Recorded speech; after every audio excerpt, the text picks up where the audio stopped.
दोस्तों, आज की कहानी है बेसहारा भाग 2। यह सुनकर करुणा थोड़ा सा सहज हुई। शोभा ने पानी की बोतल करुणा की ओर बढ़ाई। करुणा ने पानी पिया। फिर वह कुछ देर आंख बंद करके बैठी रही, जैसे कोई बहुत बड़ी मुसीबत उसके सर से टल गई हो। कुछ देर बाद शोभा ने पूछा, करुणा, तू ठीक है? क्या हम बात कर सकते हैं? अब तू बता पाएगी क्या हुआ? करुणा ने हाँ में सर हिलाया और फिर कहना शुरू किया। शोभा, जब से मेरी शादी हुई सब कुछ ठीक चल रहा था। ये बहुत प्यार करते थे, मुझे पूरा ध्यान रखते थे। एक भी दिन ऐसा नहीं था जब हमारी लड़ाई हुई हो। पूरे घर का खर्च वे भी चलाते थे। इनका छोटा भाई यानी मेरा देवर कोई काम नहीं करता था। दिन भर इधर उधर घूमता रहता था। शाम को शराब पीकर आ जाता था। कई बार तो उसका झगड़ा हो जाता था जिसे तेरे जीजाजी निपटाते, पैसे भी देते। थाने में जाकर कई बार इसकी जमानत करवा कर भी लाए थे।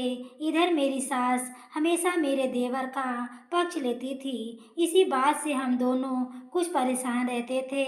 अभी 6 महीने पहले हम रात को खाना खाकर सोने की तैयारी कर रहे थे, तभी दो लोग बाइक पर हमारे घर आए और मेरे देवर का नाम लेकर पूछने लगे। इन्होंने कहा वह घर पर नहीं है, तो वो जबरदस्ती घर में घुसने लगे, क्योंकि मेरे देवर ने उनसे काफ़ी पैसे उधार ले रखे थे। वो सोच रहे थे कि हमने उसे छिपा रखा है। जब बहुत देर तक झगड़ा करने के बाद भी वे लोग नहीं माने, तो इन्होंने मुंह में से एक गुंडे को धक्का दे दिया। यह देखकर दूसरे ने गन निकालकर इन पर फायर कर दिया। यह कहकर करुणा सुबह सुबह कर रोने लगी। उसकी बातें सुनकर शोभा की आंखों से भी आंसू बह रहे थे। करुणा ने आगे कहना शुरू किया। गोली लगते ही ये गिर पड़े। मैं इन्हें संभालती रही, चिल्लाती रही, तब तक वे दोनों भाग गए। किसी तरह इन्हें अस्पताल ले गए, लेकिन रास्ते में ही ये नहीं रहे। मेरी तो दुनिया ही उजड़ गई। सोचने समझने की शक्ति चली गई। पूरे घर में रोना पीटना मच गया, लेकिन इनके छोटे भाई को इसका जरा भी दुख नहीं था। वह तो एक ही बात बोल रहा था, घर की तलाशी लेने देता। जब मैं नहीं मिलता तो वो वापस चले जाते। उनसे पंगा लेने की क्या ज़रूरत थी? मेरी सास और देवर कुछ ही दिनों में सब भूल गए। उन्होंने पुलिस से कंप्लेन भी वापस ले ली, या कहकर कि वे गुंडे उन्हें भी मार डालेंगे। मैं बेसुध सी बैठी रहती। एक दिन मेरी सास मेरे पास आई और बोली, महारानी, कब तक शोक मनाती रहोगी? घर का काम कौन करेगा? मेरा तो कुछ करने का मन ही नहीं कर रहा था। समझ नहीं आ रहा था अब जीऊँ भी तो किसके लिए। लेकिन सास ने मुझे काम पर लगा दिया। मैं घर के काम में अपने आप को व्यस्त रखने लगी। कुछ दिन बीत जाने पर मेरी सास एक दिन मेरे पास आई और बोली, करुणा, जिंदगी बहुत लंबी है। तेरा वैसे भी कोई सहारा नहीं है। तू मेरे छोटे बेटे यानी अपने देवर से शादी कर ले।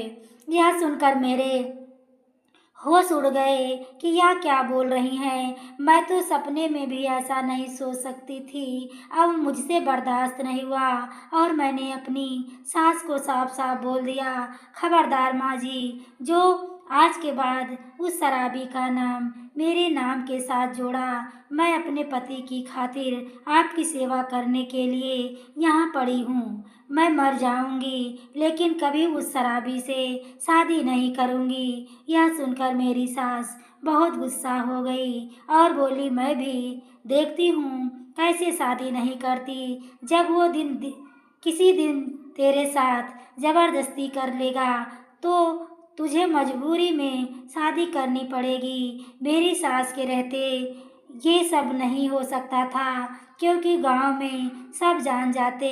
आज दोपहर को जब मैं घर का कूड़ा फेंकने घर के पीछे जा रही थी, तो मेरी सास मेरे देवर से कह रही थी कि मैं आज रात तेरी मौसी के घर जा रही हूँ, तू रात को करुणा को अपने बस में कर लेना। ये ले पैसे, अभी पी आ, रात को मत पियो, सुबह हम लोगों से कह देंगे शराब के नशे में ये सब हो गया, अब दोनों की शादी कर देंगे।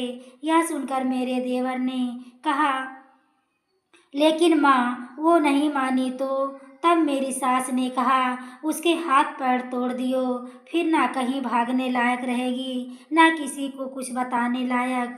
मैंने यह सुना तो मेरे पैरों तले जमीन खिसक गई। मेरी सास तो चली गई, मेरा देवर पीकर आंगन में पड़ा था। मैं चुपचाप अपनी जान और इज्जत बचाकर भाग आई। यह कहकर करुणा फूट फूट कर रो रही पड़ी। उसे रोता देख शोभा भी रोने लगी। हे भगवान, इतना तू भी इतना सब सहती रही, मैं तो सोच रही थी कि तू बहुत सुखी होगी। करुणा ने रोते हुए कहा, बहन लगता है मेरी किस्मत में सुख है ही नहीं, कभी कभी तो सोचती हूँ मर जाऊं। शोभा ने उसे समझाते हुए कहा, नहीं करुणा, मेरे अब रहते हुए चिंता करने की जरूरत नहीं है। अब से तू हमारे साथ रहेगी। करुणा शोभा के गले लगकर रोती रही। रास्ते भर शोभा उसे तसल्ली देती रही। कुछ देर में करुणा को जैसे नींद आ गई। शोभा ने करण से बात की। करण तुमसे पूछे बगैर मैंने करुणा को अपने साथ रखने के लिए बोल दिया, तुम्हें बुरा तो नहीं लगा? करण ने कहा, कैसी बात करती हो शोभा, मुझे तो खुशी है, हम किसी के काम आ रहे हैं। कुछ ही देर में तीनों घर पहुंच गए। शोभा ने करुणा को गेस्ट रूम में ले जाकर सुला दिया। उसके बाद दोनों अपने बेडरूम में आ गए। थक जाने के कारण करण तो सो गया, लेकिन शोभा की आंखों से नींद गायब थी। पिछले 3-4 घंटों में इतना कुछ हो गया जिसे सोचकर उसे यकीन नहीं हो रहा था। अगले दिन करुणा सोकर उठी। वह अपने बिस्तर पर बैठी थी। उसका सिर दर्द से फटा जा रहा था। तभी शोभा उसके कमरे में आती है। कैसी है करुणा, क्या हुआ, सिर पकड़े क्यों बैठी है? करुणा ने शोभा से कहा, कुछ नहीं, सिर बहुत दर्द हो रहा है। शोभा फटाफट गई और उसके लिए एक टैबलेट ले आई। उसे गर्म पानी से टैबलेट दी, जिसे करुणा ने बिना कुछ पूछे खा लिया। शोभा बोली, करुणा तू आराम कर, अभी मैं आ जाएगी। घर का काम करने के लिए मुझे हॉस्पिटल जाना होगा। मैं तुझे बताना भूल गई, हम दोनों ने नौकरी छोड़कर अपना हॉस्पिटल खोल लिया है। इसी कारण मैं 2 साल से तुझसे मिल नहीं पाई। करुणा ने खुश होते हुए कहा, बहुत अच्छा किया शोभा, तेरी तरक्की देखकर मुझे बहुत खुशी मिलती है। वैसे भी मेरी जिंदगी में अब बचा ही क्या है। अच्छा किया जो तू मुझसे मिलने नहीं आई। मेरी सास का व्यवहार बहुत खराब है, वो तेरी बेइज्जती करती तो मुझसे बर्दाश्त नहीं होता। शोभा बोली, बहन जो हुआ उसे भूल जा और नए सिरे से जिंदगी शुरू कर। लेकिन अभी तू बस आराम कर, ज़्यादा मत सोच, भगवान ने तुझे बचा लिया। मैं लेट हो गई रही थी हूँ, मुझ तुझसे शाम को मिलती हूँ। और हाँ, घर का कोई काम मत करना, बस आराम कर, कुछ ही देर में मैं आ गई। शोभा ने उसे कुछ समझाया और वो चली गई। मेड मैडम करुणा के पास आई और बोली, मैडम आपको कुछ भी चाहिए हो तो मुझे आवाज़ दे देना। यह कहकर वह अपने काम में लग गई। करुणा फिर से सोने की कोशिश करने लगी। इतना शोभा हॉस्पिटल पहुंचकर मरीजों को देखने में व्यस्त हो गई। दोपहर को शोभा और करण दोनों लंच करने बैठे तो शोभा ने कहा, करण हमें करुणा के बारे में कुछ सोचना होगा।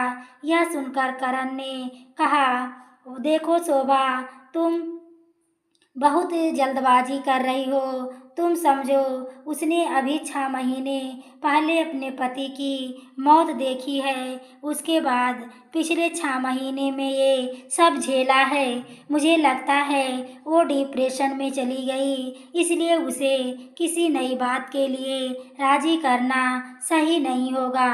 कम से कम 2-3 महीने उसे उस डिप्रेशन से बाहर निकलने दो। अभी 15-20 दिन उसे घर पर आराम करने दो। फिर उसे कभी कभी हॉस्पिटल ले आना, जिससे उसका मन बहल जाए। लेकिन यह याद रखना, हॉस्पिटल डॉक्टर मरीज ऑपरेशन को देखते ही उसे अपने पति की मौत याद आ जाएगी, इसलिए सब कुछ धीरे धीरे करना।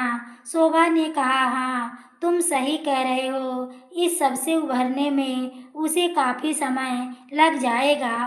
करण ने शोभा की हाँ में हाँ मिलाते हुए कहा, फिलहाल एक काम करो, उसे 1 सप्ताह आराम करने दो। फिर उसे शॉपिंग पर ले जाना, उसे उसकी पसंद के कपड़े वगैरह की शॉपिंग कराना, उसे अच्छा लगेगा। शोभा मान जाती है। शाम को शोभा कुछ फल लेकर करुणा के पास पहुंचती है। शोभा कहती है, करुणा कैसा बीता दिन, कोई परेशानी तो नहीं हुई? ये कुछ फल हैं, मैं तेरे लिए लाई हूँ, इन्हें फ्रिज में रखवा रही हूँ, खाती रहना, कभी ऐसे ही पड़े रहना, तू बहुत कमज़ोर हो गई है। करुणा ने शोभा को देखकर मुस्कुराते हुए कहा, तू मेरा कितना ध्यान रखती है। वैसे मैं सोच रही थी कि कब तक तुझ पर बोझ बनी रहूँगी, मुझे कोई काम मिल जाता तो। यह सुनकर शोभा ने कहा, तू मेरी बहन है, ये घर तेरा है, फिलहाल आराम कर। रही बात काम की तो वो सब बाद में, पहले अपनी शक्ल देख कितनी कमज़ोर हो गई है। अगर तू काम करना चाहती है तो पहले खा पी कर सेहत बना, फिर देखेंगे। यह सुनकर करुणा थोड़ा मुस्कुराई। चलो मैडम के चेहरे पर हंसी तो आई। यह कहकर शोभा हंस पड़ी। इसी तरह समय बीत रहा था। करुणा को आए तो महीने बीत चुके थे। इस बीच शोभा उसे कई बार बाहर घुमाने ले जाती थी, कभी कभी हॉस्पिटल ले जाती थी। करुणा अब बहुत बदल गई थी। अब वह हंसने लगी थी। शोभा की देखभाल से उसने अपनी सेहत को वापस पा लिया था। इसी बीच करुणा बार बार शोभा से काम के लिए कहती, लेकिन शोभा कोई ना कोई बहाना बनाकर टाल देती थी। इसी बीच करुणा करण से भी काफ़ी घुल मिल जाती है।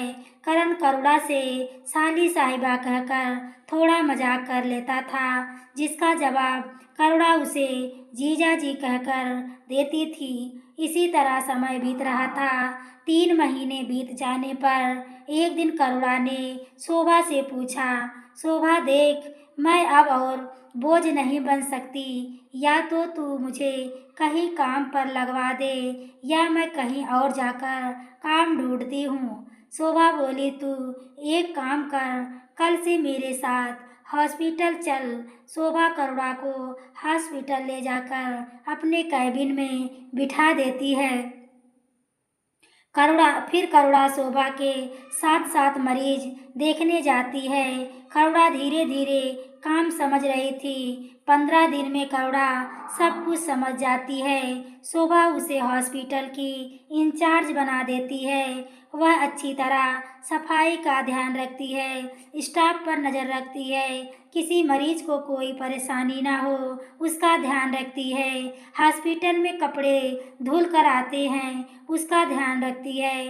कुछ ही दिनों में पूरे हॉस्पिटल का काम संभाल लेती है। इससे शोभा का काम आधा रह जाता है। वह अब केवल मरीजों पर ध्यान देती है। हॉस्पिटल में कोई भी समस्या होती तो शोभा करुणा से पूछो या कहकर उसे करुणा के पास भेज देती थी। करण का काम भी काफ़ी हल्का हो गया था। करुणा पूरा हॉस्पिटल अच्छे से संभाल लेती है। एक दिन शोभा की तबीयत खराब हो जाती है। वह हॉस्पिटल में बेहोश हो जाती है। शोभा का चेकअप होता है तो पता लगता है कि वो प्रेग्नेंट है। यह सुनकर करण और करुणा बहुत खुश होते हैं। करुणा अब हॉस्पिटल के काम के साथ साथ शोभा का भी ध्यान रखने लगती है। वह शोभा की डाइट का बहुत अच्छे से ध्यान रखती थी। करुणा का साथ पाकर शोभा बहुत खुश थी। एक तरफ करुणा पूरा हॉस्पिटल संभाल रही थी, दूसरी ओर शोभा का अच्छे से ध्यान रखती थी। करुणा अपना सारा दुख भूलकर काम में व्यस्त हो जाती थी है। धीरे धीरे वह उस हॉस्पिटल का पूरा संचालन अपने हाथ में ले लेती है। करुणा को पूरे दिन 1 मिनट की भी फुर्सत नहीं मिलती थी। फिर भी वह समय निकालकर एक बार हॉस्पिटल के सभी मरीजों से उनकी सेहत के बारे में पूछने जाती थी। उनका बहुत अच्छे से ध्यान रखती है। इस सेवा भाव की मरीज और उसके परिजन बहुत सराहना करते थे। कभी कभी तो करुणा घर न आकर हॉस्पिटल में ही रात को रुक कर काम निपटाती रहती थी। शोभा उसे फोन पर डांटती थी, सबकी सेवा करते करते खुद बीमार पड़ जाएगी, खुद भी थोड़ा आराम कर लिया कर। लेकिन करुणा यह कहकर टाल देती थी, बहन ऐसा मौका किस्मत से मिलता है।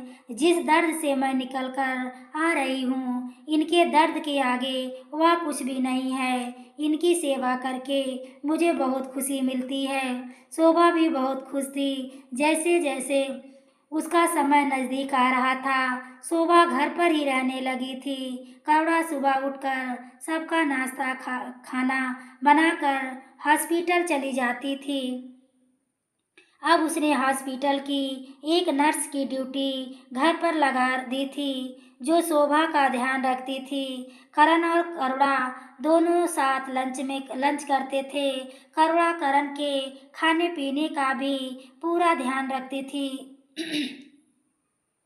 जिस परिवार ने उसे सहारा देकर यहाँ तक पहुँचाया, उसका एहसान वह उनकी सेवा करके पूरा करना चाहती थी। हॉस्पिटल से हर महीने उसे सैलरी मिलती थी। करुणा ने कई बार कोशिश की वह घर खर्च में कुछ पैसे दे दे, लेकिन शोभा गुस्सा हो जाती थी। वह उसे उन पैसों को बैंक से निकालने के लिए मना करती थी। जहाँ तक कि उसने बैंक में लॉकर लेकर करुणा के जेवर भी उसमें रखवा दिए थे।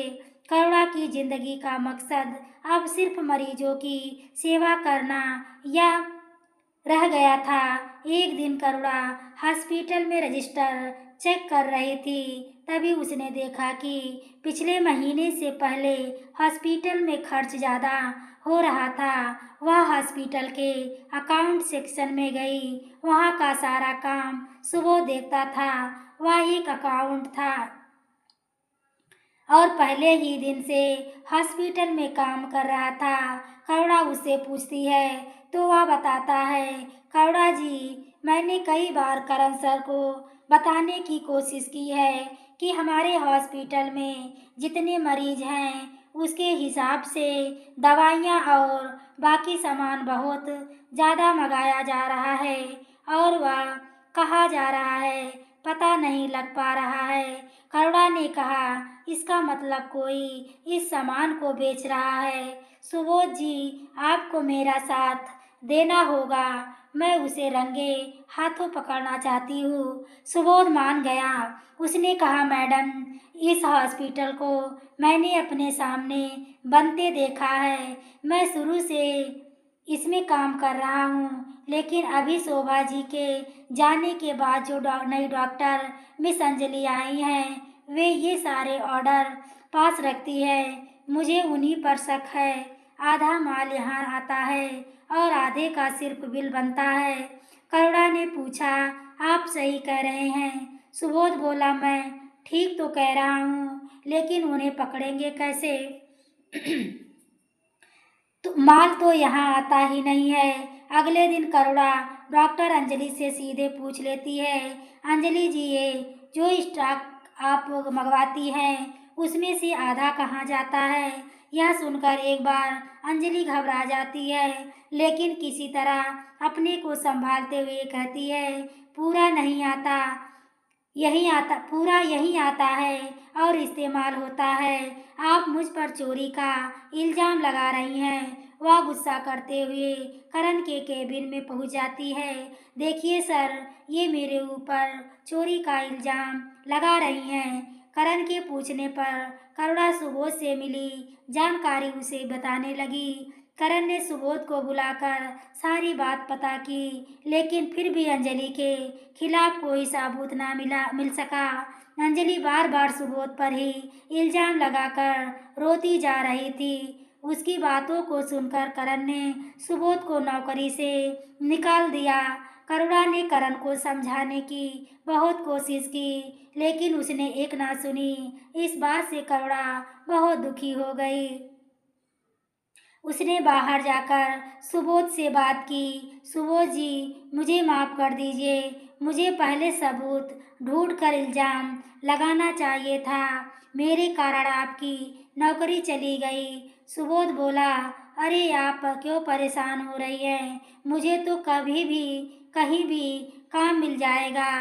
रही बात इस नौकरी की, तो ये सब उस अंजलि की चाल है। करण सर से मुझे ये उम्मीद नहीं थी। आप बिल्कुल चिंता ना करें। सुबोध चला गया। करुणा को ये सब अच्छा नहीं लग रहा था, लेकिन वह कर भी क्या सकती थी। हॉस्पिटल का मालिक करण था। आखिरी फैसला तो उसकी माना जाएगा, लेकिन इस सब से करुणा के मन में करण को लेकर एक दीवार सी खींच गई थी। वह सुबोध की नौकरी खोने की वजह से अपने आप को मान रही थी। करुणा समय समय पर सुबोध को फोन कर नौकरी के बारे में पूछती रहती थी। अगले 2 महीने तक सुबोध को नौकरी नहीं मिली। वह वापस अपने गांव जाने की सोच रहा था। करुणा उसका हौसला बढ़ाती रहती थी। तभी एक दिन सुबोध का फोन आया। उसे एक बड़े हॉस्पिटल में अकाउंटेंट की नौकरी मिल गई। सैलरी भी अच्छी है। यह सुनकर करुणा बहुत खुश हो गई। उसके मन से अपराध बोध कुछ कम हो गया था। करुणा फिर से अपने काम में व्यस्त हो जाती है। हॉस्पिटल का काम और घर पहुंचकर शोभा का ध्यान रखना, इसी में उसका समय बीत जाता था। इसी बीच शोभा से अब कम ही चला फिरा जाता था, तो उसने करण का काम भी करुणा पर डाल दिया। करुणा, तुझे परेशान तो कर रही हूँ, लेकिन मैं मजबूर हूँ। तू करण का थोड़ा काम संभाल ले, जैसे उसके कपड़े लॉन्ड्री में देना, उसकी चीज़ें संभाल कर उसकी अलमारी में रखना। करण ये सब नहीं कर पाएगा।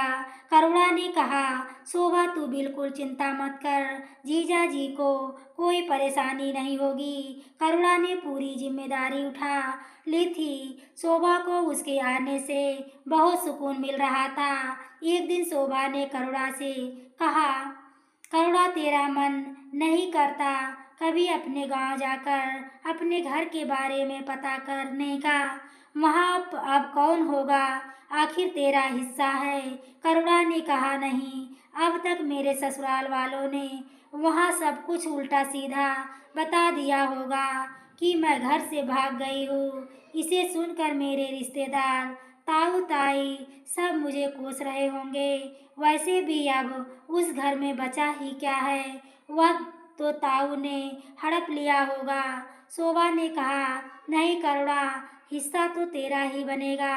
अभी तो मैं नहीं जा सकती, लेकिन सब कुछ ठीक होने पर मैं तुझे ले जाऊंगी वहाँ और तेरा हिस्सा बेचकर पैसे तुझे दिलवा दूंगी।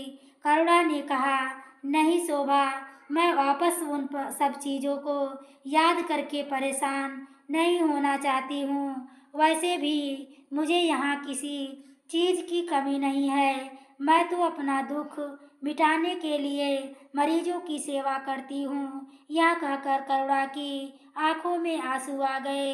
शोभा ने उसे चुप कराते हुए कहा, अच्छा चल, अब रो मत, हम नहीं जा जाएंगे। इसके बाद करुणा शोभा को नाश्ता देकर घर के कामों में लग गई।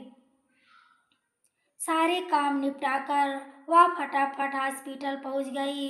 करण जब शोभा के पास आया तो शोभा ने कहा, करण, हमें करुणा के लिए कुछ करना चाहिए जिससे उसे कभी ऐसा ना लगे कि वह हम पर बोझ है। करण बोला, क्यों ना हम उसके गांव का मकान बेचकर और कुछ लोन लेकर उसके लिए एक मकान खरीद दे। करुणा फिर से अपने काम में व्यस्त हो जाती है। हॉस्पिटल का काम और घर का काम, शोभा का ध्यान रखना, इसी में उसका समय बीत रहा था। इसी बीच शोभा से कम ही फिराया जाता था तो उसने करण का काम भी करुणा पर डाल दिया। करुणा, तुझे परेशान तो कर रही हूँ लेकिन मैं मजबूर हूँ। तू करण का थोड़ा बहुत काम संभाल ले, जैसे उसके कपड़े लॉन्ड्री में देना, उसकी चीज़ें संभाल कर रख, उसकी अलमारी में रखना। करण ये सब नहीं कर पाएगा। करुणा ने कहा, शोभा तू बिल्कुल चिंता मत कर, जीजा जी को कोई परेशानी नहीं होगी। करुणा ने पूरी जिम्मेदारी उठा ली थी। शोभा को उसके आने से बहुत सुकून मिल रहा था। एक दिन शोभा ने करुणा से कहा, करुणा, तेरा मन नहीं करता कभी अपने गांव जाकर अपने घर के बारे में पता करने का? वहाँ अब कौन होगा? आखिर तेरा हिस्सा है। करुणा ने कहा, अब नहीं, अब तक मेरे ससुराल वालों ने वहाँ सब कुछ उल्टा सीधा बता दिया होगा कि मैं घर से भाग गई हूँ। इसे सुनकर मेरे रिश्तेदार, ताऊ ताई सब मुझे कोस रहे होंगे। वैसे भी अब उस घर में बचा ही क्या है, वह तो ताऊ ने हड़प लिया होगा। थोड़ा सा शोभा ने कहा, नहीं करुणा, हिस्सा तो तेरा ही रहेगा। अभी तो मैं नहीं जा सकती, लेकिन सब ठीक होने पर मैं तुझे ले जाऊंगी और वहाँ तेरा हिस्सा बेचकर पैसे तुझे दिलवा दूंगी। करुणा ने कहा, नहीं शोभा, मैं वापस उन सब चीज़ों को याद करके परेशान होना नहीं चाहती हूँ। वैसे भी मुझे यहाँ किसी भी चीज़ की कमी नहीं है। मैं तो अपना दुख मिटाने के लिए मरीजों की सेवा करती हूँ। यह कहकर करुणा की आंखों में आंसू आ गए। शोभा ने उसे चुप कराते हुए कहा, अच्छा चल, अब रो मत, हम नहीं जाएंगे। इसके बाद करुणा शोभा को नाश्ता देकर घर के कामों में लग गई। सारे काम निपटाकर वह फटाफट हॉस्पिटल पहुंच गई। करण जब शोभा के पास आया तो शोभा ने कहा, करण, हमें करुणा के लिए कुछ करना चाहिए जिससे उसे कभी ऐसा ना लगे कि वह हम पर बोझ है। करण बोला, क्यों ना हम उसके गांव का मकान बेचकर और कुछ लोन लेकर उसके लिए एक मकान खरीद दे। वैसे भी वह हॉस्पिटल से मिले पैसों का कुछ नहीं करती। शोभा बोली, हाँ, मैं भी यही सोच रही थी। मैंने करुणा से भी बात की थी, लेकिन वह गाँव में जाना ही नहीं चाहती। करण बोला, उसकी ज़रूरत नहीं पड़ेगी, मैं प्रॉपर्टी डीलर से बात कर लूँगा। उसे सिर्फ कोर्ट जाना होगा साइन करने के लिए। तुम इसके लिए करुणा को मना लो। बस शोभा ने कहा, हाँ, ये ठीक रहेगा। इससे उसका शहर में अपना घर हो जाएगा।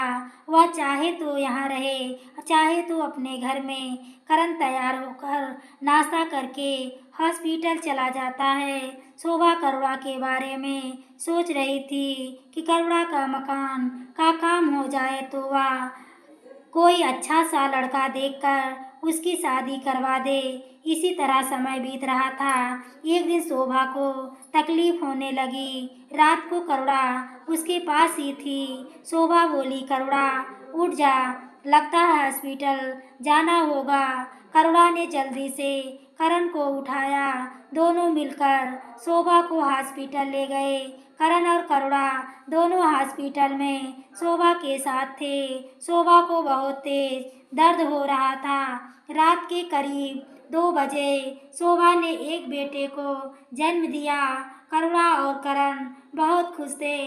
तभी करुणा ने करण से कहा, जीजा जी, शोभा ने छोटे छोटे कपड़े बनाए थे बच्चे के लिए, मैं घर से उन्हें ले आती हूँ। यह सुनकर करण ने कहा, ठीक है, रात में मत जाओ, मैं भी तुम्हारे साथ चलता हूँ। वैसे भी शोभा अभी सो रही है और डॉक्टर हैं उसके पास। करण करुणा को लेकर घर आ जाता है। करुणा शोभा के बेडरूम में जाकर उसकी अलमारी में बच्चे के कपड़े निकालने लगती है। तभी करण वहां आ जाता है। करण उससे कहता है, करुणा, तुम कब तक अकेली रहोगी? मेरा मतलब है मैं तुम्हारी मदद कर सकता हूँ। यह कहकर वह करुणा का हाथ पकड़कर अपनी ओर खींचने लगता है।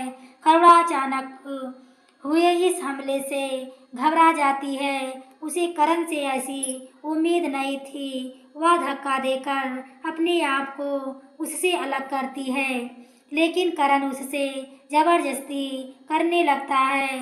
तभी करुणा उसे जोर से थप्पड़ मारती है।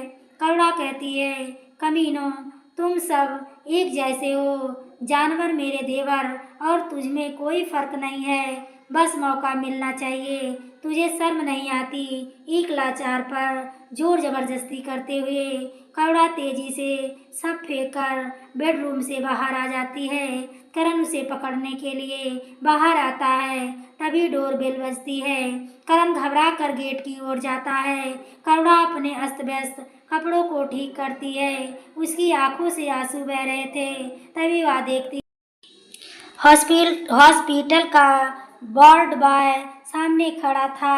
साहब, जल्दी चलिए, आपका बच्चा नहीं बचा। उसे जोर की हिचकी आई और वह मर गया। यह सुनकर करण घबरा गया। करुणा ने आंखें लाल करते हुए करण की ओर देखा, जैसे वह उसे बता रही थी कि उसके कर्मों की सजा उसके बेटे को मिल गई। करण ने एक नज़र करुणा की ओर देखा। उसकी आंखों से आंसू बह रहे थे। वह झट से हॉस्पिटल की ओर चल दिया। इधर करुणा ने एक सूटकेस में अपने उल्टे सीधे कपड़े भरे और वहां से बाहर चल दी। जाते समय उसने एक बार उस मकान को और टेबल पर रखी शोभा की फोटो को देखा, लेकिन मायूसी और डर ने उसकी सोचने समझने की शक्ति खत्म कर दी थी। वह तेजी से बाहर निकल गई। कहानी का तीसरा भाग देखने के लिए कमेंट करें। कहानी पसंद आ रही हो तो प्लीज़ वीडियो को लाइक और शेयर करें। चैनल पर पहली बार आए हो तो चैनल को सब्सक्राइब करें। आगे के नोटिफिकेशन के लिए बेल आइकन को ज़रूर प्रेस करें। पूरी वीडियो देखने के लिए आपको तहे दिल से धन्यवाद।